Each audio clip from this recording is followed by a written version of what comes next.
কিয়ামতের দিন, যেই দিন কেউ কারো উপকার করতে পারবে না, পুত্র পিতার কাছ থেকে পলায়ন করবে, পিতা পুত্রের কাছ থেকে পলায়ন করবে, সেদিন কেউ কারো উপকার করতে পারবে না।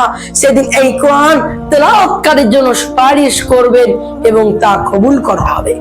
এ মর্মে রাসূলুল্লাহ সাল্লাল্লাহু আলাইহি ওয়াসাল্লাম বলেছেন, ইকরাউল কুরআন ফাইন্নাহু ইয়াতি ইয়াউমাল কিয়ামাতি সাফিয়াল লিআসহাবি। আল্লাহ রাসূল সাল্লাল্লাহু আলাইহি ওয়াসাল্লাম বলেছেন, তোমরা কোরআন পাঠ করো, তোমরা কোরআন তেলাওয়াত করো, কারণ এই কোরআন কিয়ামতের দিন তেলাওয়াতকারীর জন্য সুপারিশ করবেন। কোরআন মানুষের পক্ষে কথা বলবে এবং মানুষের বিপক্ষে কথা বলবে। মানুষের পক্ষে কেমন কথা বলবে?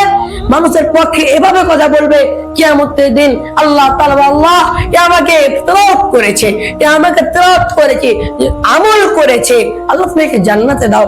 যতক্ষণ পর্যন্ত সেই ব্যক্তিকে আল্লাহ তাবারক ওয়া তাআলা তাকে জান্নাতে প্রবেশ করাবেন না, ততক্ষণ পর্যন্ত কোরআন আল্লাহ তাআলার সাথে তর্ক করবে।